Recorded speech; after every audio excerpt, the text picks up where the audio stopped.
Welcome to the Make and Design Podcast. I'm your host, Carina Gardner. On this podcast, we're unraveling the everyday joys and dilemmas of design, making, and business. For makers who want to be designers and for designers who are makers, this is your inside scoop to help you grow your business and bring more creativity to your life.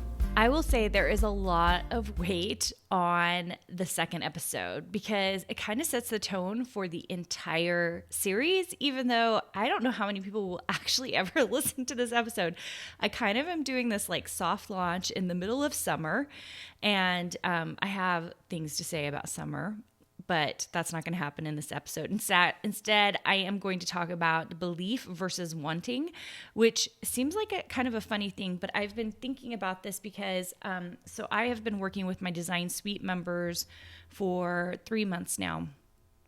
And what I see all the time is how bad they want something, but also I am seeing different levels of belief in themselves. And clearly they join the program, so that makes me already realize like how much they do believe in themselves, right? There's a bit of that already. But how I would want for them like full belief in what they're doing, not just the wanting part of it, because those are two really different things. I want things all the time. Can I believe in myself? Belief tends to be a little bit more like you're digging inward, right? For the thing that you want so bad, whether it's to design a fabric line for a company or have a scrapbooking paper deal or to have 5 or 6 shops that are making you passive income in line, making 6 figures, making, 5 figures, just making money being a designer as a belief in and of itself. I mean, so there is like this whole idea of like, there are wants, right? Like I might want something so badly. So how is that different than belief? If I believe that I can become something, then I think that the people who believe are the ones who actually win. It's not the people who just want something, because belief, I think, indicates that you're doing things to become whatever it is that you believe in, right? Now, that being said, I think there are like kind of some stages and steps going on to get from wanting to belief. And, I've just been thinking about this a little bit. A couple of years ago, I read, I think it's Angela Duckworth. Is that how you say her name? Duckworth. She has a book called Grit, which I can't recommend enough. Some people come with a lot of grit. Some people don't. And I don't know if there's a way to bolster grit, but I will say this. I think that I'm just thinking about this in terms of my children. When you spend a lot of time reinforcing the things your kids are doing that are wonderful and good, I think it reinforces also their belief in what they're doing. So for example, my oldest daughter, she is quite the creative. She's an artist and she loves to draw a lot. I mean, she goes through tons and tons of sketchbooks. And, when she was younger, she would show me stuff and I'd be like, that's great, honey. Good job. Like, excellent work, And as she's gotten older and she even, will look back at her stuff and be like, oh, that was awful. I can't believe you said that was good, Mom. I was like, but that was good for your age. Like that was excellent work for your age. And now what you're doing is 100 times better than what you did before, right? But like those slow and sure things, like because she didn't necessarily believe in herself at that point. And she's just like young, right? She's just doing the thing. But like, since I was enforcing with her that how good she was doing, like she's grown up feeling like she's an artist because she draws art every day. And she's had a lot of outside sources coming in telling her that, she is an artist, that she is someone who draws and illustrates and does those things. Okay. So she has belief that she is those things. I don't know that necessarily everyone gets kind of those reinforcing factors from people around them. Okay. I think I was lucky in this way. I have all sorts of things with my own family life, right? We all do, right? But one of the things I actually got that was really good is that my family was quite creative. My mom is Chinese, and she has always had artistic endeavors like as her hobbies, like just for the fun of it. She takes watercolor classes. She's doing all these artistic things for herself. In fact, she actually watercolored each of my children for me, and I have to put it up. I have a spot for it, but I need to get them all framed. And she just does it because she thinks it's a really wonderful thing. She really enjoys it, right? I don't know if her belief is that she's an artist, but it's something she does, which is part of her identity, I think, which helps with belief, right? And then this going back to this whole idea of grit, which is like kind of this like ability to overcome. So, okay, where am I going with all of this? I wanted to talk about two things in particular that I think will help bolster your belief in yourself, not just wanting. I think it's nice to want. I really do. I think it's nice to want something in your life, I'm thinking about design, but there are things out there that you're probably thinking about in your life. Everybody's situation is different that you really want or that you believe in. Okay. I'm thinking about designers in particular because I hear so often people, not designers yet, but people say, I want to design a fabric line. I want to design a scrapbooking paper line. I want to draw SVGs. I want to illustrate a kid's book. So I hear all these wants, right? But when does it happen that there's like kind of like the jump from I want something to I believe I could draw or illustrate a kid's book. I believe I could design a fabric line. I believe I could have several digital scrapbooking kits online and have them making me passive income. When does that happen? And I was thinking about it and I came up with two things. And if you have more, I hope you have more. I'm actually really curious about it. Like, what do you think makes that transition from want to belief? So the two things I thought of, the first one was to surround yourself with people who have the same beliefs. And I mean, we talk about this all the time. Like, you are like the 5 people that you most associate with. And then I was thinking about for our kids, like how we kind of, I was just talking about my oldest daughter, how we kind of bolster them up and help them achieve, like for positive or negative, their belief system comes from our family units or whatever your unit looks like, right? And so, she has a belief because she has been slowly but surely reinstated that what she is doing is good and that it's part of her identity. I think the same with adults and designers. When we hang out with other people that are similar to us, like either other designers, other business people, other like whatever our friendships are, our belief system very often coincide in some way, okay?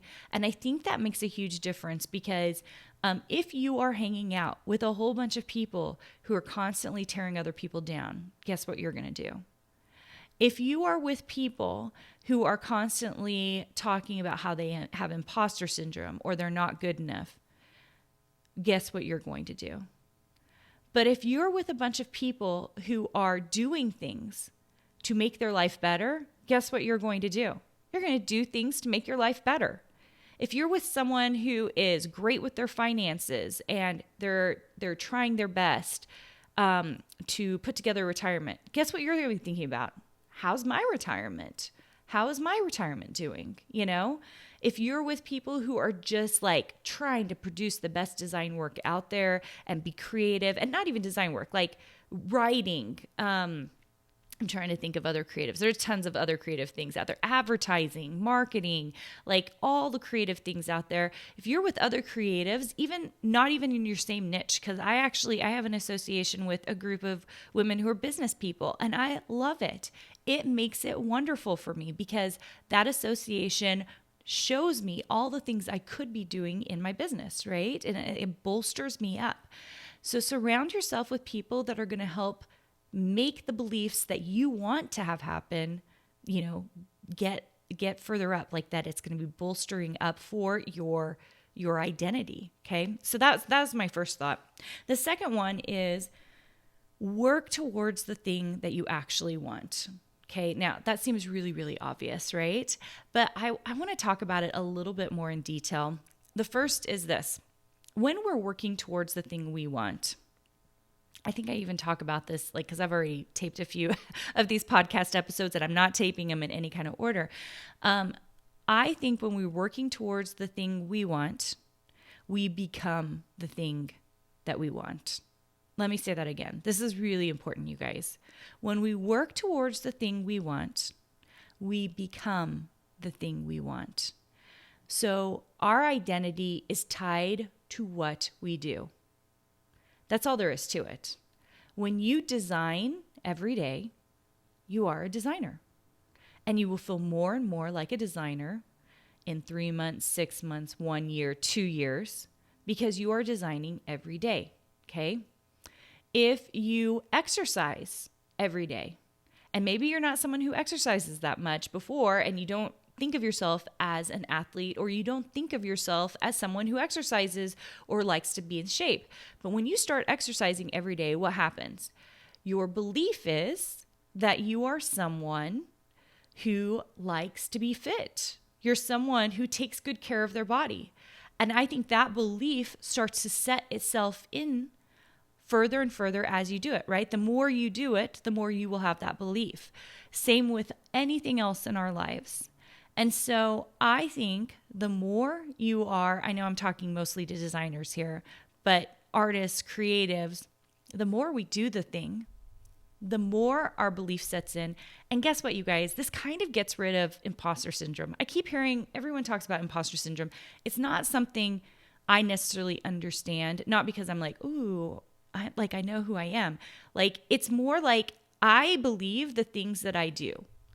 Every day I'm doing it. And I think that for you as well. Like, think of all the things that you have done that's so amazing. Do you garden every day? Do you clean your house every day? That makes you a tidy person, right? Like, the things that we do reinforce what our identity is. And so if you want to become anything, just do that thing over and over and over and again. And what happens is you create a pattern where it becomes part of your identity, and then you're not going to have an issue with imposter syndrome. Now, that is quite different from, I know some of you are going to say like, well, like so-and-so is doing so good, and then it makes me feel like I'm not good enough. Okay, that is different, you guys. That's not imposter syndrome. That is comparing. And it is everything that all of us are prone to. Designers, business people, everyone, right? We're all prone to comparing ourselves to other people and being like, oh, I'm not good enough. But if every day you're designing, you will know that you still are a designer, right? That's different. That's the comparison game versus imposter syndrome. Imposter syndrome is when you like feel like the thing you're doing makes you a fake, right? Like maybe I would, starting a brand new podcast, feel like I'm an imposter in the podcast space, right? Because I've never done it before. I wouldn't have belief that I am a podcaster. As it is, I'm actually videotaping. Like, so if you listen to my podcast, that's awesome. That's the way I like it. You can actually watch me talking. I've just posted them on my YouTube channel. So I kind of think of this a little bit as video because I'm like talking to my camera. And so I don't even completely think of it as just like a podcast. It's on my YouTube channel. It's just video. And honestly, these are some of the types of trainings that I do with my design mastery program group. Because like when you are learning to become a designer, it takes there is a jump. There is a jump in belief where you're like spending a lot of time designing, but you also have to believe in yourself, which is why I wanted to talk about this today, because I desperately want my design mastery members and any of you out there who are learning to design, trying something new, to figure out a way to believe in the thing that you're doing. Okay. Just believe in yourself. And that's easier said than done, which is why I want you to do these two things. Surround yourself with people who either will bolster you up in that belief or, that believe the same thing as you, okay? And two, do that thing as much as possible so that the belief becomes embedded and becomes a pattern. Because when that happens, you will believe. Okay? All right, guys. Thanks for joining me today. You guys, if you know me in real life, or you know me because you're part of one of my programs, and so like we know each other, right? I like to know the names and what all of my designers are doing. I'm looking at their artwork. You know that I want you guys to believe in yourselves. I want that for you, and I want you to become amazing designers or amazing at whatever you're doing in life, okay? So if you want to check out more about me, you can find out more about my courses at carinagardnercourses.com. You can also go to carinagardner.com. Just check out all my design work because I love design just about more than anything. So you can go check those out, and I will see you soon. Hey, did you know that you can visit me at makeanddesign.com to learn more about this podcast and join my VIP group for weekly freebies? I can't wait to see you there.